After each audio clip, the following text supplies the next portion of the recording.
Hi, this is another episode of Write Once, Read Many, this time for 13.6, 13.7 and 13.8. Forgot to rename the stream. I'll do that. Okay.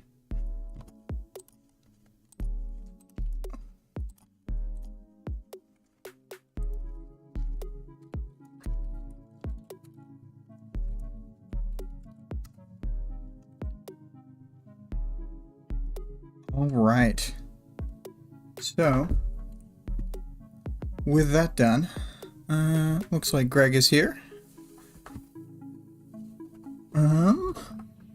Alright. So, as an audience participation reminder, we've got, how would you have responded to Skitter if you were Legend/Miss Militia for 13.7, for 13.8, who is more reckless, Skitter or Trickster? Vic says, Brian is like an angel. Vale has arrived as well. Yes, we have the 13.8 art up, and since it's up, might as well say as a content warning, this 13.8 has some of the most ghoulish imagery in the entire story, so yes, if there are any listeners who just don't want to hear about it, this is probably one of the ones to skip. But I think you can listen to 13.7 without it being a problem. So you can listen to the first half, and I think you'll be fine. So for the themes, I didn't know how to put it, but like team-ups and like people who refuse to work together, like it's something like that, but they're not able to get anyone to work with them voluntarily when they want to cooperate, but they are able to trick people who hate them and said that they won't work with them into fighting on the front lines for them. So there's something. The lack of communication is, I guess, and lack of adequate compromise is also part of it, I guess. So that's the themey stuff. I think I'm just gonna go right into 13.7. We pick up where we left off. Skitter wants to know where Gru is, but Cherish won't tell her, of course. And she's getting really pissed. She's like, is this Cherish using her power on me? But I think that she's just regular pissed off. Tattletale asks what she wants in exchange for helping them, and Cherish says to elaborate on her deal with Imp. She wants medical attention and protection. But to give the information on where Gru is, they'll have to pay $1 billion! So, Tattletale's pretty unimpressed with his answer, and as expected, Coil refuses anyway. Vale says, if only everyone would be open with each other, but not Gru level of open. Yes. Let's see here. So, Trickster points out to Cherish that she's bleeding to death and adds that they could help speed things along. Cherish tells them about the Tinker body she has, which, I mean, she's just saying that to stall, but it is good information for their group to have about the 9. Trickster makes a second round of threats. He uses the same 2 threats in reverse order and is less subtle. But Cherish is still just stalling and talking about her body mending itself and injecting with painkillers and whatever. And Sundancer takes a moment to be horrified at the idea of voluntarily being operated on by Bonesaw. Cherish says that she was awake the whole time, and Bonesaw didn't plant any traps. But the thing about that is that she couldn't read that Jack and Bonesaw knew and built countermeasures to her overall plan, so it seems like Bonesaw has been consistently able to pull fast ones on Cherish without any consequences. Maybe that's just my understanding, but Oh, that's interesting. The final thing on the video is kind of a different coloration. A little bluer. I guess the video just kind of distorts it a little. Anyway. Cherish wants to square off with Tattletale in a battle of wits, but is not equipped for a battle of wits with almost anyone. So, Tattletale says that she's stalling, and Coil's not sure what they should do with her. Cherish interrupts again to try to bait Tattletale into wasting time with her. Skitter largely ignores Cherish talking and proposes an idea to stash Cherish out on the water alone with no guards so that she can't use her power on anyone. Ballistic is like, you want to use a boat? And Cherish has more interruptions talking about Tattletale's upbringing as a rich child, etc. Skitter keeps talking as though Cherish is not trying to interrupt them, and she downgrades. I was thinking about a buoy. Vale says Cherish thought it was a battle of wit. When it became plural, she lost. Yeah. She's only got one wit.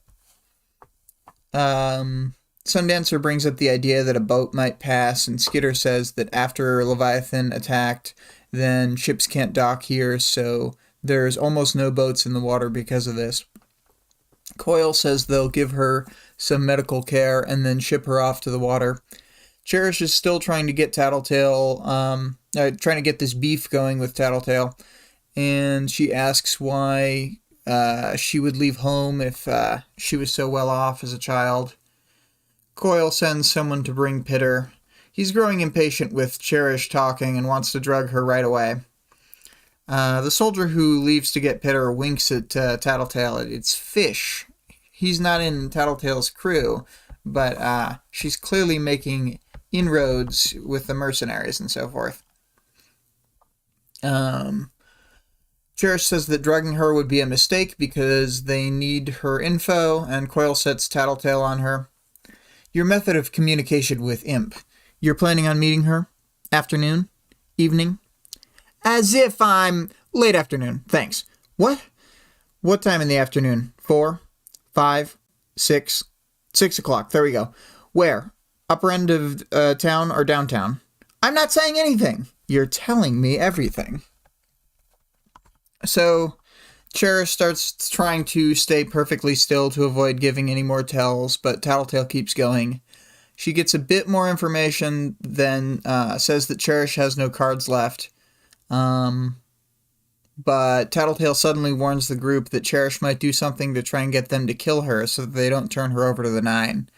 Tattletale proposes that they set up a reverse deadman switch where a guard will get a signal every 15 minutes, and if they miss a check, the guard will relay Cherish's position to the rest of the Nine. And the guard wouldn't be with Cherish, just somewhere near Coil's base. Greg says, this bit is just after Cherish is like, I'm better at this shtick than you. Tattletale takes her to school. Yeah, absolutely.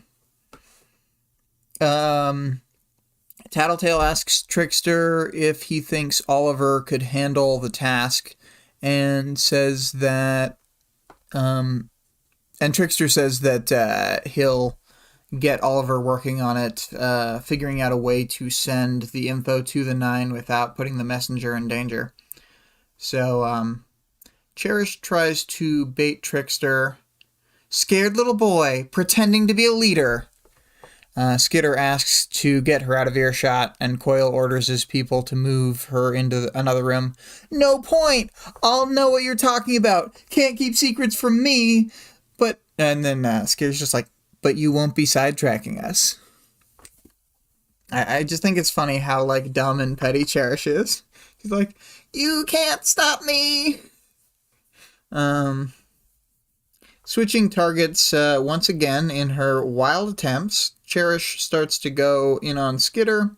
She starts saying stuff about how Coil won't free the little girl, and Skitter, you can't save her. Skitter doesn't like this, so she punches Cherish in the bullet hole. And after Cherish falls to her hands and knees, from the pain, Skitter centers herself, deep breath, and then lines up a nice kick, and then boom, right in the face. So, you know. Skitter. Coil's word was without inflection. I guess skitter. I don't know. He does his Coil thing. We can talk about that later. My priority is Gru right now. Hope Bonesaw reinforced your teeth while she was fixing you up. She did. I kicked her in the head once more for good measure, then turned away, my hands raised to assure the others I was done.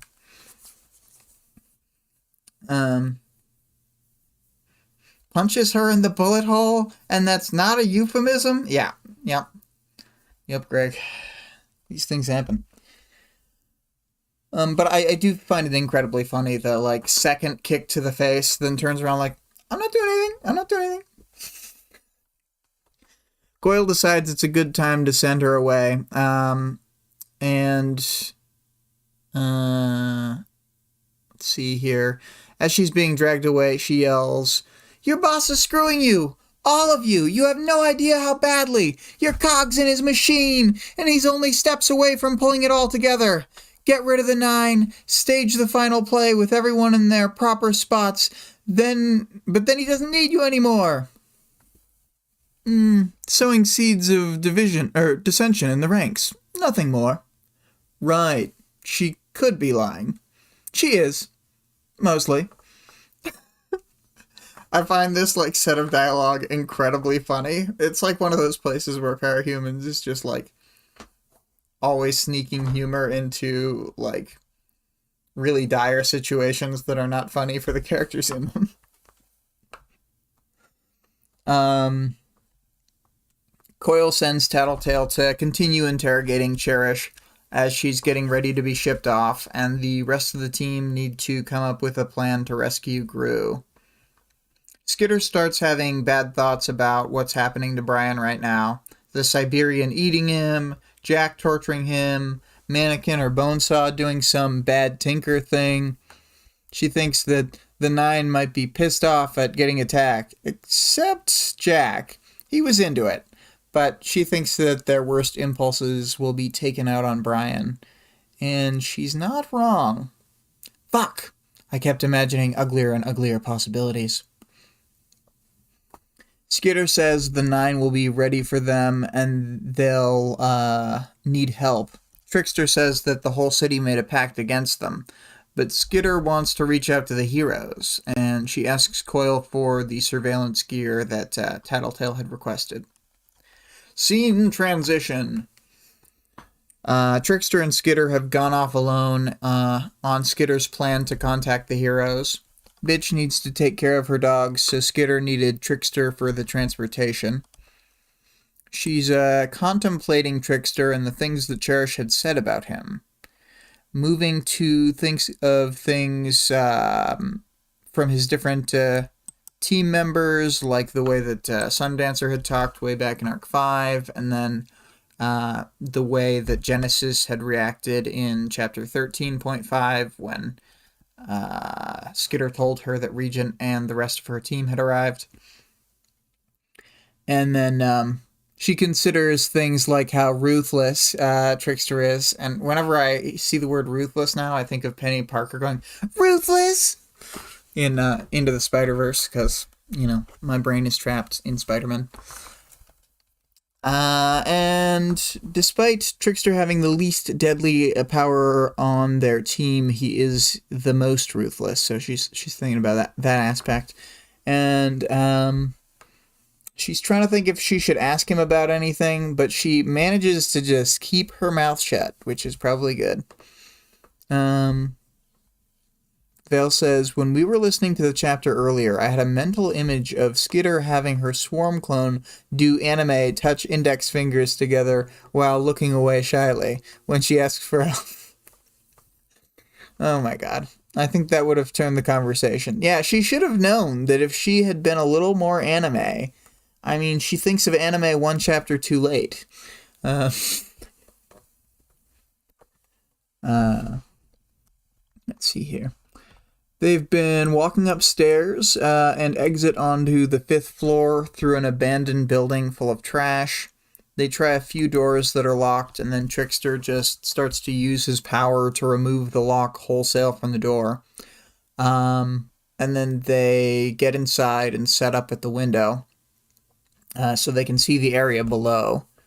Skitter has a new move that she's going to try out where she uses a camera and she uses a bunch of dragonflies and all the business to hold spider webs to fly it around and also hold it up with a swarm clone, so it looks like she's there, talking or whatever, but she can see through the swarm clone, and she takes a moment to test out her swarm voice, and well, it's not very good, but she's workshopping it. So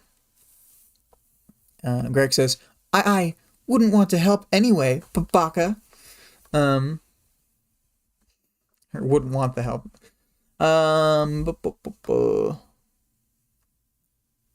Yeah, we are going to. Oh yeah, so they're looking down on the PHQ headquarters with a swarm clone standing right outside the entrance. It takes the Protectorate 6.5 minutes to get people out there.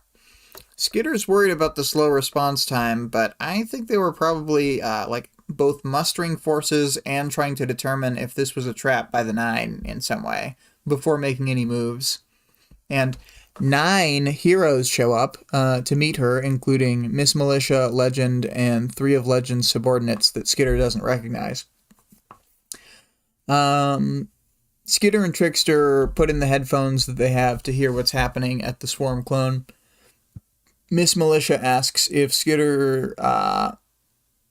Miss Militia asks if it's Skitter. She says yeah, and that she wants to talk. Miss Militia says that she's not sure they're on speaking terms after the attack on the HQ in Arc 10. Skitter jumps straight to the part where she says that they have 2 of the Slaughterhouse 9 captured. The swarm voice isn't quite cutting it, and Skitter isn't sure what parts weren't coming through, so she rephrases the whole thing and says that Shatterbird and Cherish have been captured, and they're willing to turn over Cherish to the heroes when they're done interrogating her. Interrogation. You mean torture, don't you? No. I don't know what the bugs sound like. No. That's how Vic does bug voice. She just makes noises. But I approve of it. Miss Militia is asking why they're offering, and Skitter says that they need the heroes' help. She asks Skitter to elaborate, and then Skitter says that Gru was captured when they made the attack and got their 2 prisoners from the 9. Miss Militia says that she's not only asking for them to fight the 9, but to do so alongside notorious villains, which, as a quick aside, they kind of do that all the time for the other S-Class threats, but whatever. Miss Militia says that she's not going to help them and that they're not going to take Cherish because of the kill order. She thinks that Skitter's group should just kill her and get it over with. Vic puts the onomatopoeia for being a bug, which is SP over and over again. Vale says, bzzz. This is all they do, and Taylor thinks it's a voice. The heroes have a tinker with them that can interpret. Greg says, bugs make the same sounds people do when they're calling cats. Yep. Let's see here. So Skitter says in that case they should still work with the Travel-Siders because it's the best way to stop the 9. Miss Militia says that she's refusing for the same reason she refused Hookwolf. She won't get her teammates killed in some reckless attack. They're going to come up with a safe way to target the 9. Skitter says that civilians are dying in the meantime. And Miss Militia says they've previously tried big collabs like they have for the Endbringer fights, but the most they've killed is 3 or 4 members of the 9 while suffering heavy hero side losses. and then the Nine were always able to replace the members and grow up their terrible rep anyway because they escaped such a big attempt. Vale says, yeah, the refusals to work because they're villains, but bothers me. You can't just say things bug you when you're reading Worm. Skitter is like, difference is that we did the damn thing and took 2 of them out.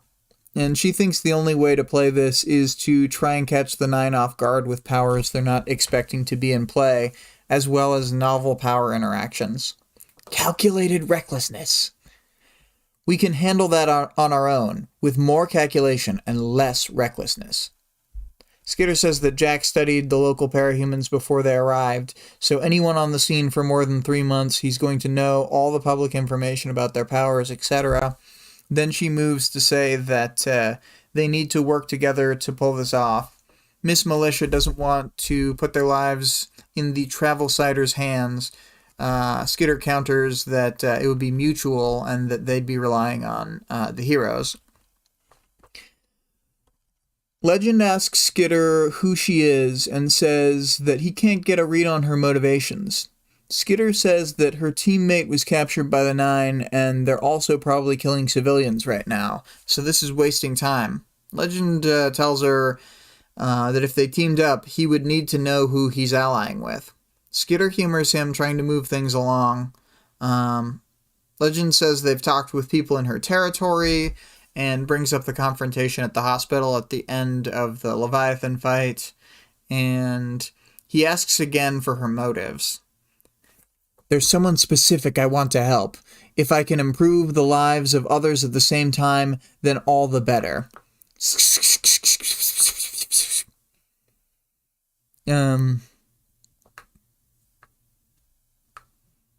Vale says, Skitter, calculated recklessness. Legend, what did you calculate?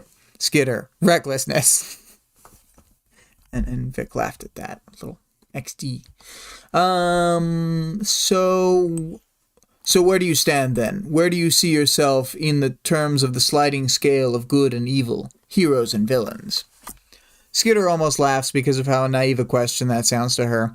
Without thinking about it, the bugs start making some non-speech sound that isn't really described, but is probably very ominous, and when she notices, she stops. I tried to write this out without just copy-pasting it, and I had a thing written, and I was halfway done with 13.8, and I just went back and I put this whole paragraph as a quote, because I was like, I don't know. This is so, Skitter just saying her motivation. Greg says, the risk I took was calculated, but man, am I bad at math. Yeah. So Skitter says, all of the above, none of the above, does it matter? Some of us wear the villain label with pride because they want to rebel against the norms, because it's harder, more rewarding road to travel, or because being a hero often means so very little. But few people really want to see themselves as being bad or evil, whatever label they wear.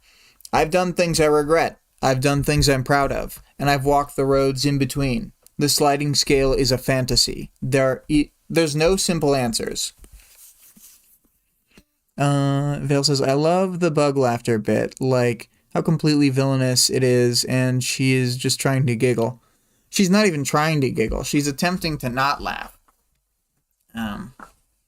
But we see that classic, Taylor combination of lack of sleep and just being a little unhinged all the time, can't control her emotions through the box. Man,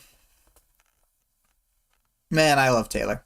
But yeah, that's a good little speech to Legend. She's just like, man, get out of here with that. Legend tells her that she can do the right thing, and Skitter relates to how Bitch must feel when she talks to people. Skitter says this is just like the ABB. They'll let the villains fight and die for them, and then Legend says that was Arms Master, not them, but you also can't blame them for doing this kind of thing. I can blame you for being cowards!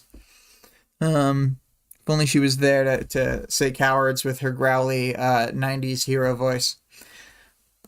Skitter mentions Armsmaster, and Legend says he's gone, not dead, but he escaped, and that they have to focus on the 9, so they're not trying to capture him right now. Skitter is all like, fuck, my nemesis is on the loose too! Vale says, I'm glad her reflex is laughing instead of hugs. Yeah, imagine if those bugs had given all those nice heroes a hug. So Skitter almost has Trickster teleport her down there so that she can be like, look, I'm at your mercy. Then she thinks about how she must look from their perspective and decides that they may think of her as dangerous and unhinged. So she doesn't think she should go down there. And after this lapse in the conversation, she tries, so, you in? I think it's so funny. Like, the previous thing that was said in the conversation is like, I blame you for being cowards! And then saying that they hope Armsmaster isn't the, leaving the town. And then they're just like, okay. Anyway, you gonna join my plan that you just said you're not gonna join? So she gets the result that most of us expect, a firm no from the heroes. It's Miss Militia's call, but Legend clarifies that he would have made the same call. Disappointed and reeling, Skitter gives them the info that they have about the 9 having Tinker bodies, and Legend thanks them and wishes them luck in the fight. Skitter is wicked pissed and slams her laptop shut. They just wasted a bunch of time, but Trickster says that they've got Shatterbird on their side now and might have Imp already in place. After he says it's not hopeless, Skitter says that they'll be ready and entrenched with hostages. Trickster says they can't stop him from prison-breaking Gru with his power, because, he's Trickster. But more importantly, the conversation with the heroes gave Trickster an idea on how they'll mount the attack, the next attack. A bug hug? Vale said touches index fingers, and Vic says they already knew about the Tinkerbods. I was trying to think of if they did or not.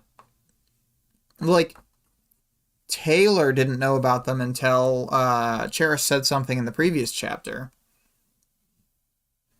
I don't know why you wouldn't assume, though. No, I agree, but, literally Taylor didn't assume. It's weird. There's 2 Tinkers! The heroes know a ton. Greg says, pretty sure they know. Bonesaw's been with the crew for a while, so they must have seen them in action. They share nothing. Well, okay, so my counter-argument to that, Vale, is just that the Coil-related group seemingly has the majority of the PRT information from the data heist in Arc 10. That's the only counter-argument I have. But, I don't know. Maybe they know, and somehow the Undersiders didn't read that part. So, for final chapter thoughts, I wanted to go back for a second to the heroes that had appeared. It was Legend, Ursa Aurora, Prism, Cash, Miss Militia, Battery, Weld, Clock Blocker, and Kid Win. And I know Kid Win's there, but this is a pretty intimidating team overall. These are badasses. I would not want to have to fight them. Vale says, I could be wrong. I'm salty every time I read this chapter. Salty at the heroes? Yeah, Greg says, a crew of badasses and Kid Win. I will say that this is Kid Win's, glow-up era. He's about to start having several successes in a row, and then kind of have a mostly successful arc for the rest of the book. So, He's not bad. He's at least not getting in the way. Oh yeah, he has a real Neville Longbottom arc. Yeah, for sure, for sure. Um, but like they have like a real good mix of powers down there. Like the utility that Clock Blocker provides, battery's really fast and hits hard. Weld is really hard to take out of action. Miss Militia's ranged attacks, like pretty fucking good. Cash can defend people and himself by like teleporting shit out of the way. And by teleporting, I mean going into his personal dimension thing. But like they're out of the way of an attack. Prism has the whole duplicate thing and is a pretty like decent fighter and willing to just shoot you with a gun. Ursa Aurora has like force field powers that are kind of sick, where they have these bear-shaped force fields. Now that I think about it, Ursa Aurora and Crusader have fairly similar powers. She can't fly with hers, and it's not like the shape of hers, so it doesn't look like ghosts. But she does have like ghost bears made out of force fields. And then Legend. Legend, he's an all-timer. You never want to face Legend. Unless you're like Mama Mathers. Her power's a pretty good counter to his. Okay. So, chapter. It's a good chapter. I really like that chapter. Because of the interactions between Miss Militia, Legend, and Skitter. Yeah. Greg says, okay, yes, but one isn't a Nazi. Yeah, no, I'm just saying they have similar powers. Not that they're similar people. Like, I don't think all force field wielders are the same. I'm not saying that, let's say, Shielder and Licit, the two of them are super similar. They're just guys, you know?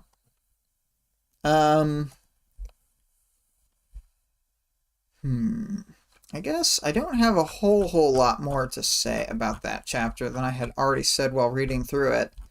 I liked when Taylor laid out her whole, like, thesis statement about where she's at with her hero-villain morality, ideology, whatever. Vale says, Shielders are cool as long as they stay willing to help Skitter. So, none are cool. Yeah,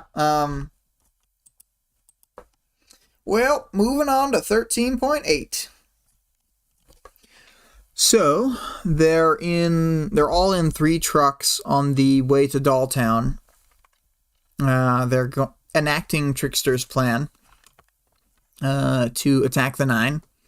Skitter comments that she prefers when she's the one who came up with the dangerous plan.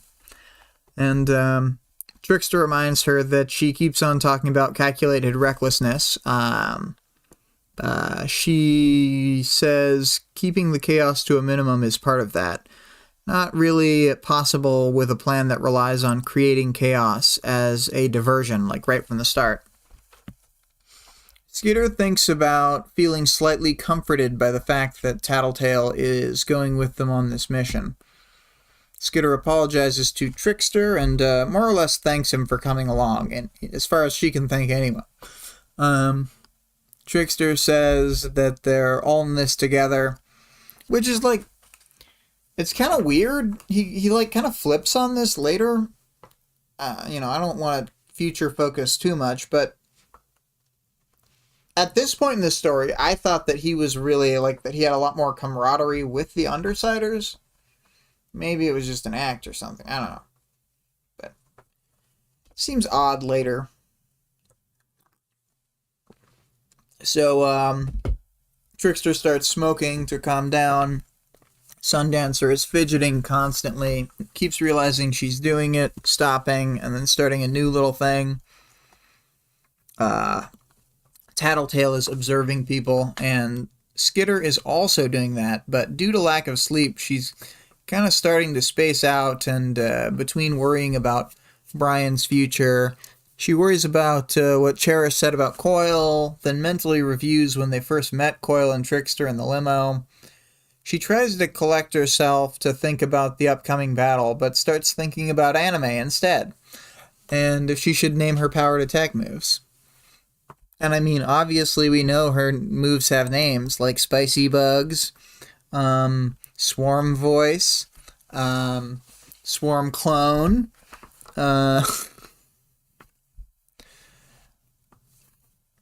realizing how ridiculous this line of thought is in the current moment, she also realizes that it's bad that she's still so foggy, even when fear and adrenaline should be channeling her mind into a sharp focus right now.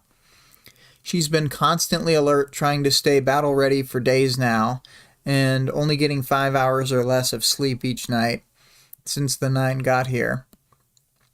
She thinks about how she doesn't feel like she can take a moment to herself since Mannequin killed her people, because she needs to be doing something to, like, move their goals forward and fight the 9. Vale says, crotch gun, the forbidden technique. Yeah. She only used that technique once. It was too powerful. Tattletale has the driver stop the trucks, and there are a few moments when none of them move or say anything. None of them want to go, and none of them want this fight. After a few seconds, they hear the door of another truck slamming, which spurs them into action. Bitch had, of course, been the first one out. Serious Bastard and Bentley with her. Shatterbird lands and Genesis starts forming. Yet again, another group of, like the heroes, of 9, people on one side. The only people who can't get their shit together and get 9 members is the Slaughterhouse 9. God damn. Greg says, Taylor steals everybody else's techniques. Why not Dynamite Warrior dash Fantastics? Yeah, exactly. Just steal techniques from the people who are already anime parahumans. They're near where the last fight took place. The 9 are inside Dolltown. Skitter's hoping that the sounds of the fighting and explosion had gotten people to flee before the 9 had arrived. Tattletale asks Regent how things are going, controlling Shatterbird.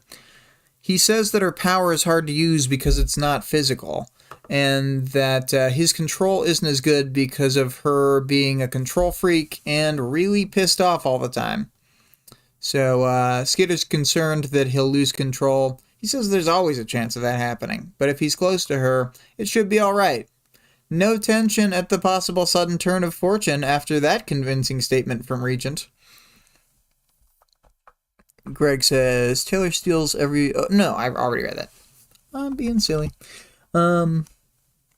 Tattletale points out the building they're in. Trickster says they'll have to wait for now. And Skitter starts to scout the area while being as subtle as possible to not give away that she's here, to the members of the 9. Skitter asks Regent to stop Shatterbird from listening in for a moment, and then asks Tattletale if they know where the 9 are specifically. She brings up that there are a lot of civilians in the area, at least 30 that she's found so far. Trickster says to ignore the people. They can't split their focus right now.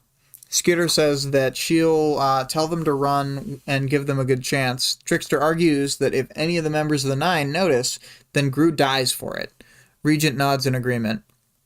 Looking for some solidarity, Tattletale doesn't say anything, and Sundancer looks away rather than responding. Those are people. Real people. So's Gru, and so are we. We look out for ourselves first. If we can take out members of the 9, we'll save more people in the long run. The ends justify the means? You realize that when this all goes down, they're going to die. Almost guaranteed. 30 people for the sake of hundreds. It balances out. If we stick to the plan and if we're successful. I can't agree with that. Trickster says that if she's sure she can do this without alerting the 9, and she really thinks that the risk is worth it, she can try to lead the civilians away, but she doesn't have the support of anyone here. Tattletale tells her if she's going to do something, do it now. The collected Hookwolf group that he had put together start arriving. Purity and Crusader flying in the front of a big rock that Rune is using to transport the rest of their group to the fight. And so they've essentially got Purity's group, Hookwolf's group, and the Faultline's crew. That's who has joined this big raiding party thing. Coil had told them all that the Nine were in Dolltown, and so they all got ready and moved out. The team, our team, moves into action, sending Shatterbird and Genesis to lure the Brockton Bay villains to the area with the Nine. Genesis has made a form that looks kind of like Crawler and has weird growths like Jack and Bonesaw is riding on his back. And they move to engage the group without hurting the Brockton Bay villain capes very much. They'll move in, attack a little bit, and then retreat toward the area where the real building the Nine are in. Skitter is momentarily worried they'll see through Genesis not really being Crawler, since she isn't as agile and is obviously a little different. But Purity starts blasting away at Shatterbird, and things seem to be working so far. Vale says, Tattletale shows how well she understands Taylor. If you're going to do your crazy, reckless thing, just do it and get it over with, so maybe we have time to recover. Yeah.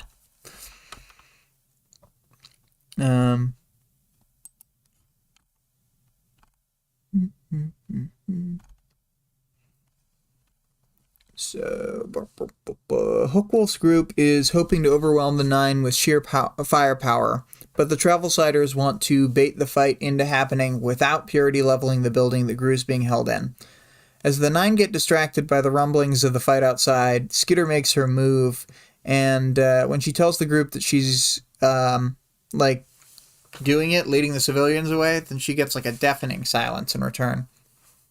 The timing of the movements is with Purity's fire, so it seems like the bugs are naturally flying around rather than being controlled. And Skitter's putting bugs onto people in the area, counting them, and trying to figure out the Nine's actual position. She finds Crawler inside with a group of hostages, and she's able to find the rest of the Nine, but not Gru. Skitter lets the group know that the Nine are watching, but forgot to turn off the notifications on my phone. Boop, boop, boop, boop, boop. That should silence that. And where was I? Skitter lets the group know where the Nine are watching, but that they're not coming outside. Menya cinematic leaps down from the floating rock and goes from normal size to 30 feet tall in the descent and cracks the pavement as she lands. Rune hops down to a roof of a damaged building so she can gather more broken chunks of building to throw. And then Skitter thinks that this is a balancing act to get the Nine to engage the Brockton Bay villains without getting all the civilians killed. Laying out messages for all the people who had still been hiding in their homes, Skitter shows arrows pointing the way to go. If the people don't leave, she starts biting them with a few insects until they get going. And she's able to save dozens of people from either getting fragged by Crossfire or torture murdered by the Nine just for being nearby. You know that if Jack is fighting a bunch of people, every once in a while he just pokes a civilian to death. He can't help himself. It's his favorite. He's such a dickhead. Skitter isn't able to help the people in the room with Crawler yet, and she still can't find Gru. She does sense something that she's able to identify as cloth controlled by Parian on the other side of the building from the Nine.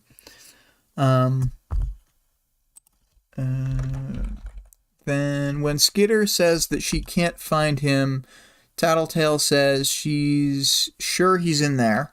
And Skitter asks how long until the next phase. Lets them know that she's found people that Trickster can swap them with. Trickster says that they'll go in as soon as the Nine act. Tattletale says that for some reason to do with the hostages, they're not acting yet.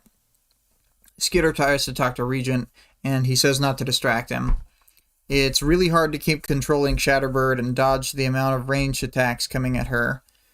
Looking over, Skitter sees him block a purity shot with a bunch of glass, but Shatterbird's still knocked out of the air and only gets away at the last moment from Neuter. Shatterbirding is harder when you're trying not to murder the people. But, you know, Regent's he'd probably let a little bit of murder happen. You know, things happen. Skitter tells Regent to draw more fire in the direction of the 9.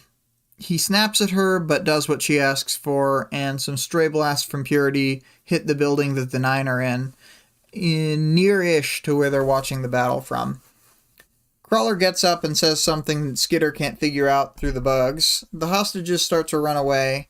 Tattletale's looking through binoculars and is the first to see that the hostages have been crude plastic surgery to look like members of the 9 as decoyed.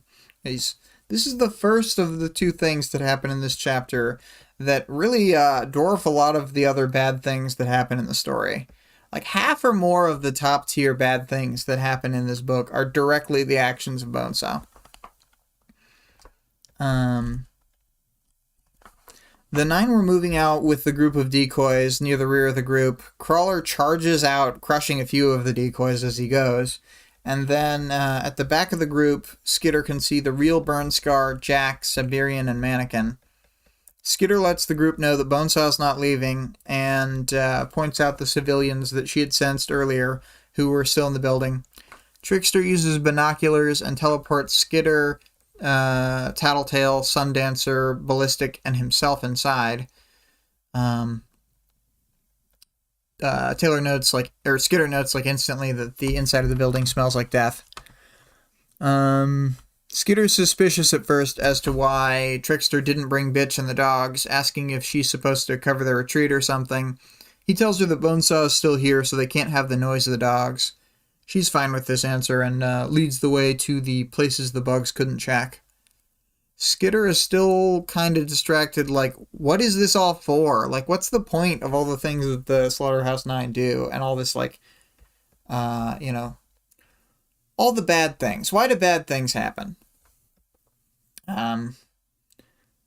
But they check the sauna, then the dining hall, and finally they get to the kitchen, stopping outside of the walk-in freezer. Skitter stares at the handle, and Tattletale says, "Skitter?" Then Skitter explains that this is the last place that he could be. She asks Tattletale if there are traps. She thinks that they would have chained the door shut if there was a trap inside. Swallowing, I gripped the handle and hauled the door open. It took me a second to process what I was seeing. Brian was in there, and he was alive. I couldn't have been unhappier at that realization. So the sight that awaits Skitter is the second of the exceptionally horrible things that we see in this chapter. Bonesaw and Mannequin have done what you see in the image Vic captured here. They did an in-depth collab to kind of pull Brian apart while keeping him alive. His chest is open and his organs are pulled out into little cages that are, some of them are suspended and some of them are like on the shelving. And then of the freezer, and then his skin is partially stripped off him and like stretched over to the walls, and Bonesaw had grown nerve endings that extended out and covered the walls and floor of the freezer. And then, oh, my voice was a croak. Brian. Taylor stares up at Brian. He tries to talk, but no sound comes out. I could make it quick. No. It'd be a mercy. No, we have options. Panacea is nowhere to be found, and given what happened with Mannequin, she's going to be as far as she can get from downtown. Then Bonesaw can fix him. She's not going to fix him. I doubt she'd do it on pain of death. Skitter, we'll try. At least, try. Every second you make him go on like this is cruel. So is every second you spend arguing with me. I'm not negotiating here. I'm willing for him to suffer if it means there's a chance we can help him. Fine. Then let's hurry. And in the middle of that, I didn't have any of the in-betweeny stuff, but let's see here. It was, she met my eyes, looking like she wanted to slap me, yell at me, or both. And it's like, I get it, Tattletale. Sometimes your favorite person does something terrible, and you're just like, oh, fine. She can't not give in to Taylor, but she doesn't like that. Looking over her shoulder at Brian, Taylor leaves with the others. For whatever reason, Mannequin hasn't noticed that Skitter's bugs are here this time, so for the first time she can fully track his movements. He's super fast, and he's always dipping in and out of places like buildings or sewers. Burnscar is dividing Hookwolf's group with some classic flame bombardments, just like firing away. Jack is hiding and threatening the decoys one by one to send them out. He needs to focus on avoiding night and fog. And probably he knows that by having more eyes on the scene, Night can't be as transformed as often as possible, like she could be. Skitter's bugs are starting to get better at hearing sound, and Jack seems to be laughing mockingly. He loves all this shit. Relating herself back to what Brian had said way back in Arc 4, she feels a cold, dark anger and outrage inside. Skitter finds Bonesaw looking out of the window and is about to attack when Tattletale yells to wait, and in the moments that follow, Skitter realizes that it was a decoy and that Bonesaw is firing knockout darts at them, and she pretty much gets everyone aside from Skitter. The whole team goes down, but Skitter's costume stopped the darts. Bonesaw climbs out of a corpse and is mad at Skitter for not getting paralyzed, like the others. She says that she paralyzed them because living meat is easier to work with. Skitter mentally berates herself for not finishing the costumes for the others. She demands that Bonesaw give her an antidote for the others and fix Brian, only realizing a few moments later that she used his real name. Bonesaw talks about how she wanted to find the source of his darkness so she could, know. So she pulled him apart to try and find out. And Bonesaw says that she won't censor her art because it offends other people. Skitter says, I could convince you, then attacks with the swarm, and not wanting to give Bonesaw time to set up, she rushes in with knife and baton. Sensing that Bonesaw is reaching for something, she dodges to the right and gets out of the way of a cloud of powder. Skitter gets to her feet quick and moves to attack again, but as she's moving, a mechanical spider jumps out at her, and it had been hiding in a different body. So she almost gets the spider off her, then more dogpile onto her, like 4 spiders. And this time when Bonesaw sends the dust into the air, Skitter can't dodge, so she tries to hold her breath, but eventually has to breathe. And when she does breathe, it's the powder from her dream with Coil, the scopamine, the zombie powder. They got her. The Bakur.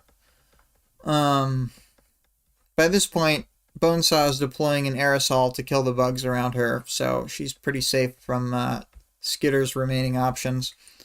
Bonesaw has the mechanical spiders drag the travel siders to the room that Gru is in, and it takes a few minutes, and Skitter continues to hear the sounds of the battle going on outside. She's having a hard time with mental faculties and such, and has to spend most of her effort manually breathing because it's not happening automatically anymore. They reach the room, and when they all get piled up by the spiders, Skitter realizes another terrible thing. Imp was already caught by Bonesaw and is being held here with them, and she's knocked out like the rest of them. So, pulled out the last line here. Bonesaw crouched so her face was level with mine. This is going to be fun! So, this is one of those chapters that's very good, but also, a Like, a lot of audiences probably can't handle this material. Like, if there is a stopping point, this is probably one of them. I guess the kind of people who would get off here probably already got, like, left the story during the end of Arc 11 when Amy's chapter happened. But maybe some people just have friends that can give them a little skip list. A little chopped down chapter where they don't have to... It's like, and then something bad happened to Brian. But I don't know. It's a good chapter. Yeah, I don't have like a super lot of final chapter thoughts. I did talk about it a bunch. Yeah, I'll move on to the characters section. We got Cherish. I pulled out right. Or are you going to tell me that's too much? Is your teammate's life worth a smaller amount? Where do you draw the line, Miss Frowny Face? Classic dumb Cherish move. Annoy the only people who are here who could, like, actually improve your situation. She's just such an idiot. Then Trickster, we had, what did Cherish said? Scared little boy, she blames you, they all do. That's a thought that Taylor is remembering. It's like, oh, this chapter is pretty rough on Trickster. They don't show him in the best light. Vic's number 3 pick from this book. And Regent, her number 2 pick, had expressed the sentiment, I'm here to save my homies, not civilians. That's what his nod meant when he nodded along with Trickster. Dale says, if you switch Cherish and Regent teams and sides, this would fit Regent as well. Yeah, I mean, Regent would probably do some similar dumb things. I think Regent and Kraus are swapped. Oh! Kraus is your... Okay, right. Kraus is your number 2 and Regent's your number 3. My bad. I should have known that. Because now that I'm thinking about it, the Kraus-Noel dynamic is really important. You just talk about Regent more. So, like, I don't know. It's not my fault. I didn't pull out the other characters, but obviously Tattletale has a moment where she's, like, trying to get... Like, she wants Ballistic to kill Brian, to put him out of his misery.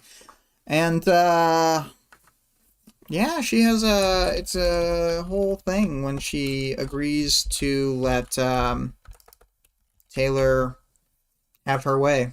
She's not happy. And the star of the hour, the VIP, Brian.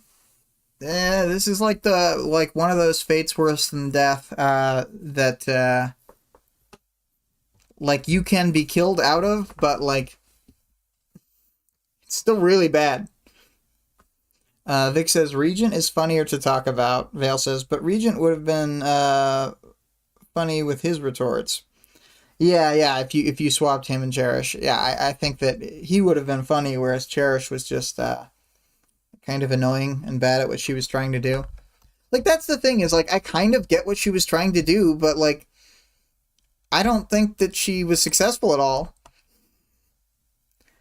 Oh, I didn't write down Bonesaw. Aside from Jack, probably the biggest villain in the story so far.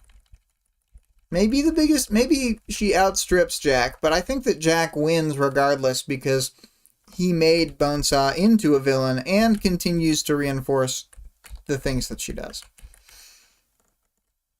So, like, he is the battery by which she powers her badness. Oh,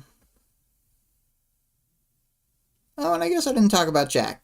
Real dickhead. Just like I talked about during the chapter.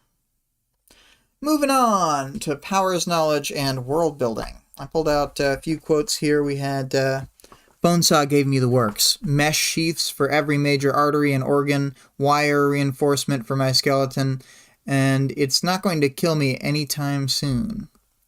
The auto-injection pump is dosing me with painkillers and antibiotics now. First time feeling this stuff work. Yeah, so it's interesting to actually hear about the specific defenses they have. Even though it's clear to us by this point, both from dramatic irony from interludes, as well as from, like, just kind of making better assumptions than Taylor, that the vulnerable members of the group were not really that vulnerable. They're basically as strong as, like, low-level brutes. Not, like, physical punch-wise, but, like, durability-wise. So then I also liked when Taylor said, a side benefit of my power was that it made it pretty damn easy to maintain my sense of direction when she was, like, navigating through the building with Trickster. I pulled out the Genesis thing. Her form resembled Crawler, but with some additions. Growths on her back resembled Bonesaw and Jack. She tested her limbs, then looked at us. At me? I couldn't tell. She had too many eyes to tell. And then I thought this was interesting about the building they were in.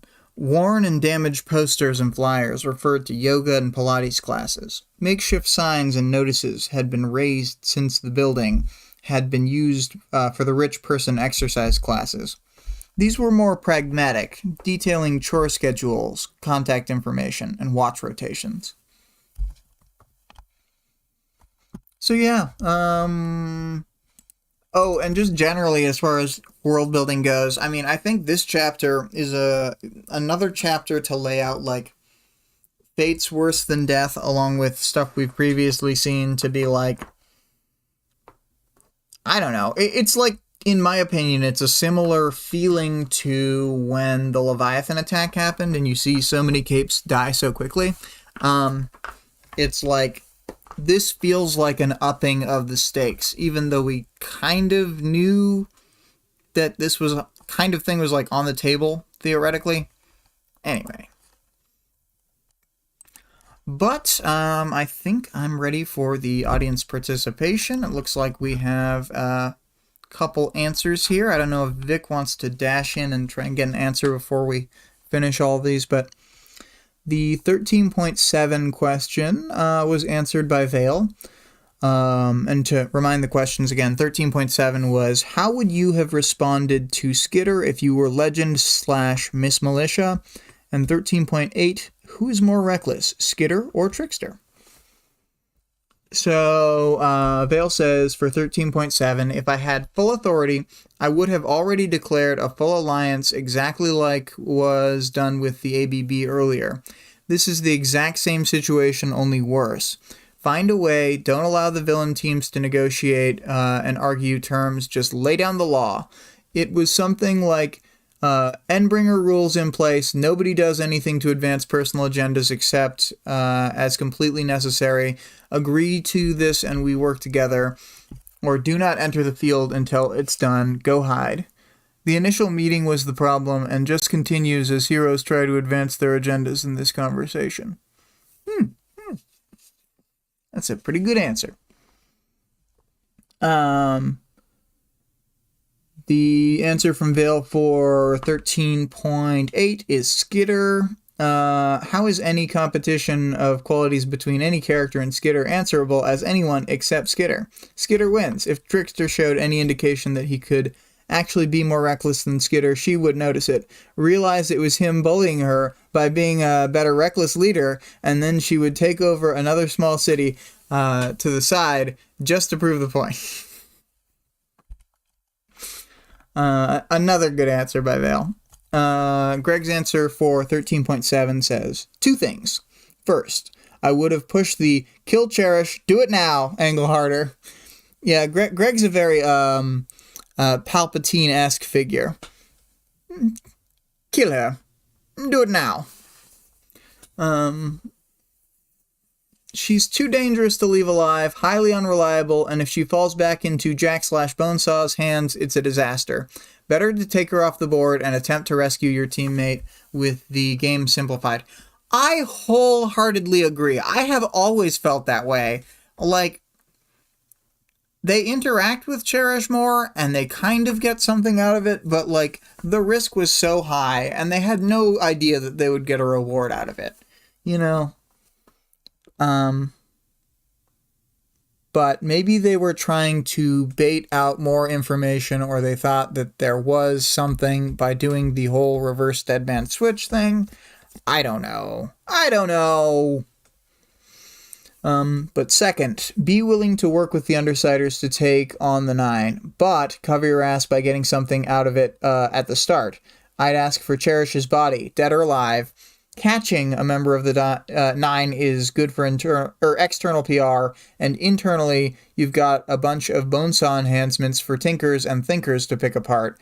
In exchange, be willing to commit heroes to help the Undersiders retrieve their teammate.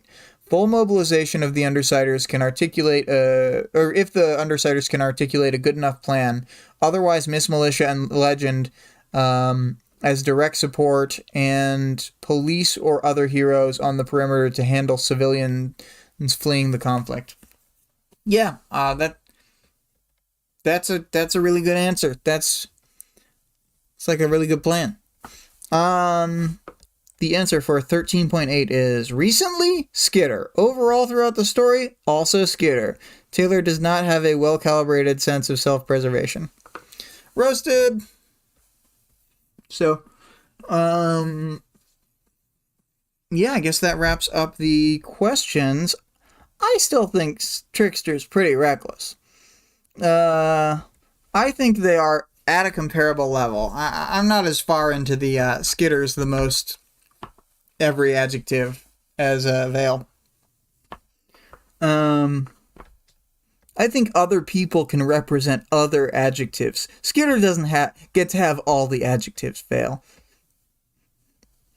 As far as the questions for next week, Vale says, don't let Skitter hear you saying that. The next one is the... Oh, okay, so for 13.9... talk about impressions of the power... impressions of the, I guess power change. That doesn't exactly give away what's happening. Talk about your initial impressions of the power change that happens to a character. And then for 13.10, these chapters are getting so long, I feel like a question for each of them is not unwarranted. Especially because they've been so easy to like think up on these crazy new chapters. You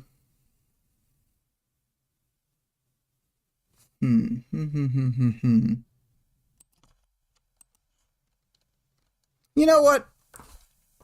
I think whatever I ask about 13.10 is going to be based on the conversations that happen between Brian and Taylor, and I'll come up with something and post it on the Discord, and then we'll do it at the top of the next episode as the audience participation reminder, and all will be good. Anyway, though, that's kind of the end of this episode. Let's listen to Infestation.wave.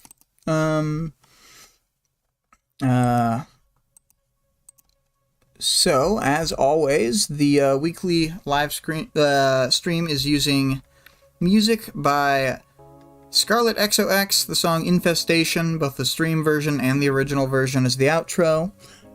Scarlett can be found at twitch.tv/Scarlett_Rogue, Our Discord server link can be found in the description of the stream and YouTube channel. The author of the work being discussed can be supported on Patreon at patreon.com/wildbow. The full text of the work is available for free online at parahumans.wordpress.com, and there is also a full fan-made audiobook of the work at audioworm.rain-online.org.